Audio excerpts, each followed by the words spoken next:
Olá, alunos, boa tarde, tudo bem com vocês?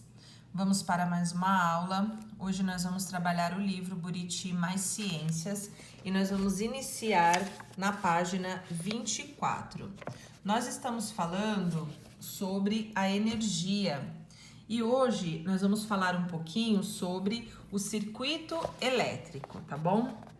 Então, quando nós ligamos os aparelhos elétricos à rede elétrica ou a uma pilha, nós permitimos que as cargas elétricas se movimentem através dos fios. Então, nós estudamos aí na aula passada, né, como chega essa corrente elétrica, essa rede elétrica em nossas casas. Nós temos todo o sistema, desde as usinas hidrelétricas que vão fornecer a energia, que vão passar pelos fios, postes e torres que vão chegar à sua residência. Esse movimento das cargas, então, ela vai formar uma corrente elétrica. O que é essa corrente elétrica, né? É uma passagem pelos componentes internos de um aparelho que faz com que ele funcione. Então, se essa corrente elétrica não estiver passando pelos componentes internos do meu aparelho, ele não vai funcionar. Tem que estar ok para que ele funcione quando eu for ligar na tomada ou for fazer o uso de pilhas ou baterias. Mas, para que haja corrente elétrica e os aparelhos funcionem, todos os componentes devem estar conectados sem interrupções. E aí, desta forma, ele vai formar um circuito elétrico. Então, para a gente entender aqui um pouquinho, o componente de um circuito elétrico. Aqui nós temos uma pilha, né? Ou uma bateria, gerador de energia. Esse gerador de energia, ele vai transformar outras formas de energia em energia elétrica e induz o movimento das cargas elétricas. Nós estudamos que tem o lado positivo e o negativo, né? Que tem que estar funcionando de maneira uniforme. Daí nós temos aqui, o fio condutor. Os fios condutores são meios pelos quais as cargas elétricas se movimentam.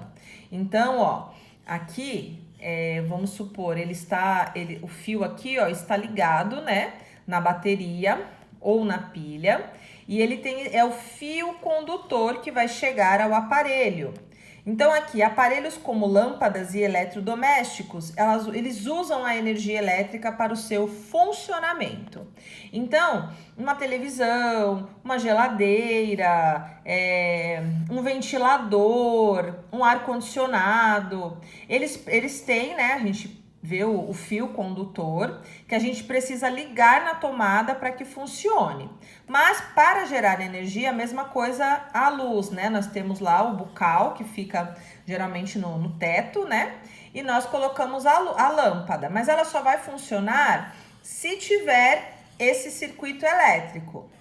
Então, aqui são os componentes básicos de um circuito elétrico para vocês entenderem, tá? O gerador de energia, o fio condutor e o aparelho. Aqui, nós temos o circuito fechado e o circuito aberto. A passagem da corrente elétrica por um circuito depende de ele estar aberto ou fechado, tá? Aqui, o circuito ele vai estar aberto, tá? Então, nós temos aqui, no caso que é o gerador de energia, nós temos o interruptor, que no caso também na casa de vocês, a tomada, né, para vocês terem uma noção. Nós temos o fio condutor e a lâmpada. O circuito, ele tem que estar todo fechado, A corrente elétrica só percorre um circuito se ele estiver todo conectado. Então, ele tem que estar todo conectado, tem que estar de maneira uniforme, para que haja essa corrente elétrica e o seu eletrodoméstico ou sua lâmpada funcione normalmente.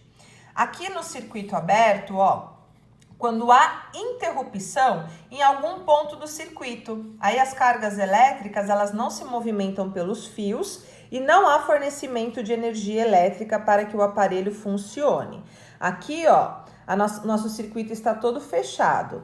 Aqui, teve uma abertura. Então, se der alguma interrupção nesse movimento aqui de energia, ele não vai fornecer energia e o seu eletrodoméstico não vai funcionar. Para vocês entenderem um pouquinho, ó, o circuito aberto e o circuito fechado. Depois aqui, nós temos um estudo do texto que você vai responder. Considere que uma televisão está ligada e responda. A passagem de corrente elétrica através dos fios da televisão, como você chegou a essa conclusão, né? Como é que eu faço? A explicação que eu dei para vocês, né? Ó, vocês têm que pensar aqui, ó, nesse componente, né? No gerador de energia, no fio condutor e no aparelho para responder a questão A da número 3. E depois nós temos a questão B. Nessa situação, o circuito elétrico está aberto ou fechado? Então, para a televisão funcionar normalmente, o circuito tem que estar fechado ou aberto? Prestem atenção na explicação para responder, tá bom? Aqui na página 25, nós temos consumo responsável de energia elétrica. Então, nós vamos ver aqui algumas sugestões de formas responsáveis de consumir a energia elétrica.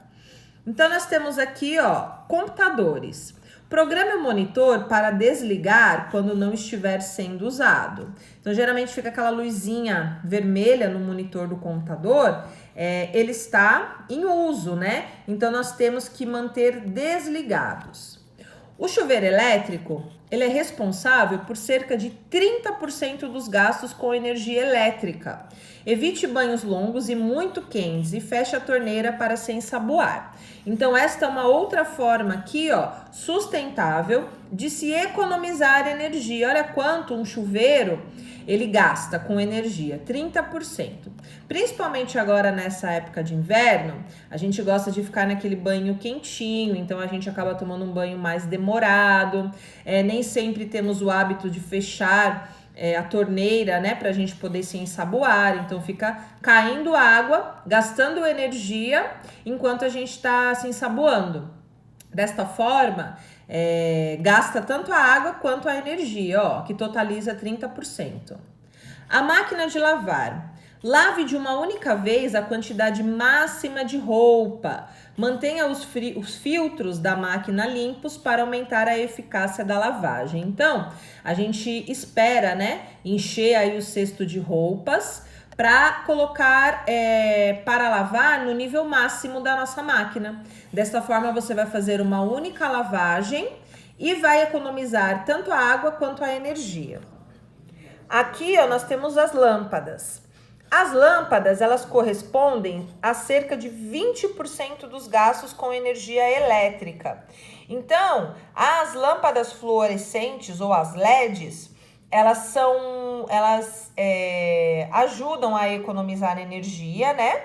E também evite acender as luzes durante o dia. Às vezes a gente usa aquela lâmpada amarela, aquela lá, o consumo de energia dela é maior. Então, a gente sempre optar pelas fluorescentes ou as lâmpadas de LED e evitar acender as luzes durante o dia. E também ter o hábito, eu vou à cozinha tomar um copo de água, acendo a luz, tomo minha água, quando eu sair da cozinha, eu apago a minha luz. Desta forma, eu estarei economizando, porque também, ó, corresponde a cerca de 20% dos gastos, porque geralmente em cada cômodo da nossa casa, nós temos uma lâmpada. A televisão, o correto é desligar o aparelho da tomada quando ninguém estiver assistindo, porque aquela luzinha que fica acesa na televisão, ela deixa a televisão em stand-by. Então, ela está funcionando e gastando energia, tá bom? A geladeira, ela corresponde a cerca de 20% dos gastos com energia elétrica. Então, a gente tem que manter sempre a porta fechada, não forrar as prateleiras e verificar as borrachas de vedação. Também não tem como a gente desligar a geladeira, né? Mas mantendo sempre a porta fechada, não forrar, não colocar panos, papéis nas prateleiras e verificar as borrachas de vedação para saber se a sua geladeira está corretamente fechada. O ferro de passar. Use o ferro apenas quando tiver muitas roupas para passar. Siga as instruções de temperatura adequada para cada tecido. Antigamente usava-se muito mais o ferro, né, crianças?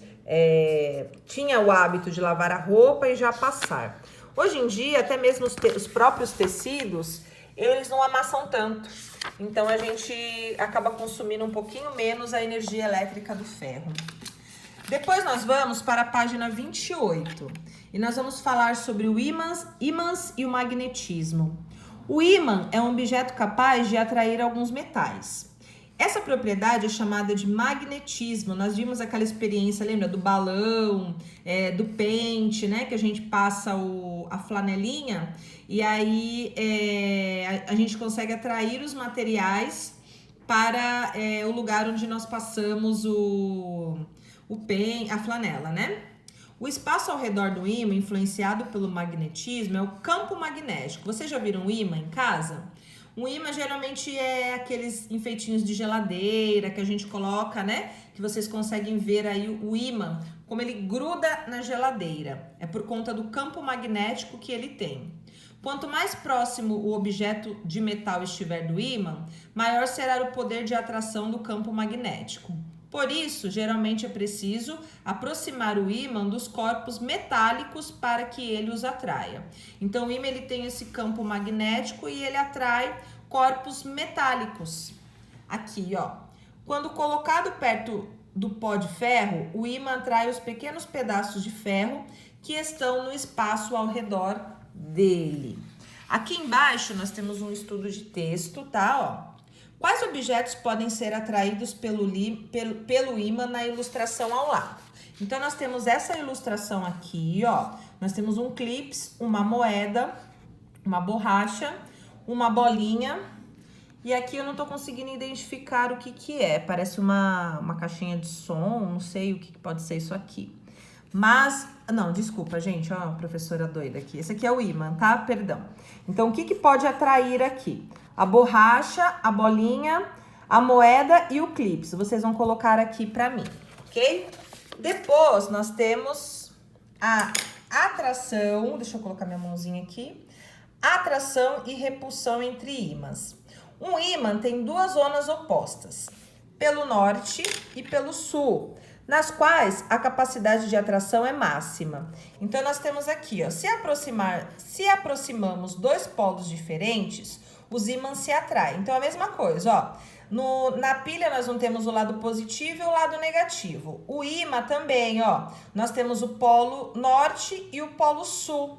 Se a gente colocar aqui, ó, o sul com o sul, eles não se repelem. E se a gente colocar norte com norte, também não. Grudar um ímã no outro com a mesma posição norte, não vai grudar. Então, sempre tem que estar no lado oposto, ó. O polo sul junto com o polo norte. Aí sim atrai. Eles vão se atrair, ok? Caso você vai colocar um ímã do ladinho do outro e ver que ele não grudou, é porque eles estão em lados iguais. Os polos estão iguais, então eles não vão grudar. Tem que estar sempre com os polos diferentes, aí sim eles vão se atrair, tá bom?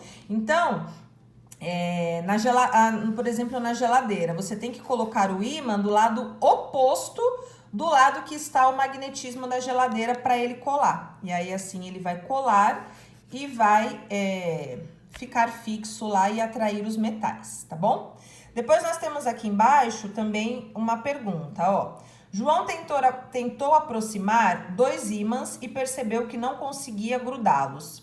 Pegou um deles e virou do lado oposto ao que estava tentando aproximar e, para sua surpresa, os ímãs grudaram. Explique por que isso aconteceu. Então, a resposta tá aqui, tá bom, crianças? É só vocês olharem, prestarem atenção e responder. Deixa eu dar uma olhadinha aqui. Nós vamos finalizar na página 29 e nós vamos falar sobre os usos do magnetismo. Os ímãs, eles são usados em bússolas, jogos, enfeites de geladeira, entre outros, tá? Então, aqui, alguns exemplos de onde o ímã é usado, tá? E aí vai ter o uso do magnetismo. Televisão, computador, rádio e telefone celular são exemplos de aparelhos que têm algum tipo de ímã em seu interior. Aqui nós temos uma imagem, ó, Os trens de levitação magnética são movimentados basicamente pela interação entre os ímãs presentes no trem e os ímãs no trilho. Olha só que interessante. Aqui no Brasil, a gente não tem esses trens aqui de levitação magnética, né? Se tiver, eu estou desinformada. Esse daqui, ó, é na fotografia, o primeiro trem de levitação magnética da China em Pequim, 2017. Aqui na região de Santos, agora a gente tem o veículo leve sob trilhos, mas eu não vou saber responder se é o mesmo sistema aqui de levitação magnética, tá? Eu vou me informar e depois eu passo para vocês. Mas só para vocês entenderem o funcionamento, ó, dos ímãs que tem no trem e no trilho, que possivelmente estão em lados opostos, tá bom? Lados diferentes. Então eles vão se atrair e o trem flutua aí sobre os trilhos. Depois nós temos aqui, para terminar, a bússola, né? Vocês conhecem, já viram essa bússola aqui, ó?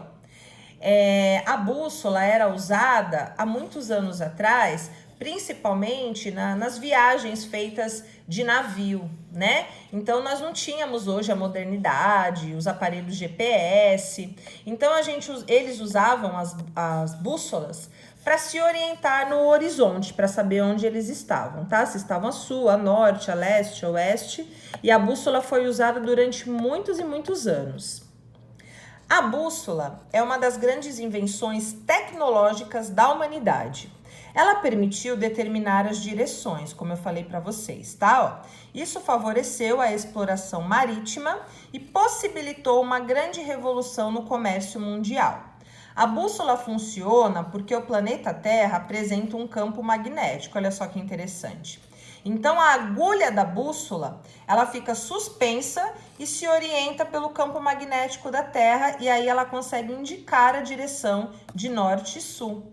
Olha que legal. Então, o nosso planeta tem o próprio magnetismo terrestre e a agulha da bússola, ela consegue, né, se orientar por esse campo magnético, indicando a direção norte ou sul. Para saber, né, geralmente quando as grandes tripulações, né, as explorações marítimas, eles saíam pelos oceanos, então utilizavam a bússola para se localizarem. Ok, crianças? Aí nós temos aqui, desculpa que eu já estava pulando, um último estudo do texto, tá? Pra gente encerrar. Em sua opinião, uma bússola funcionaria se sua agulha feita de material metálico fosse trocada por um palito de fósforo? Explique. Então, vocês façam a leitura, tiram as suas conclusões e respondam essa questão.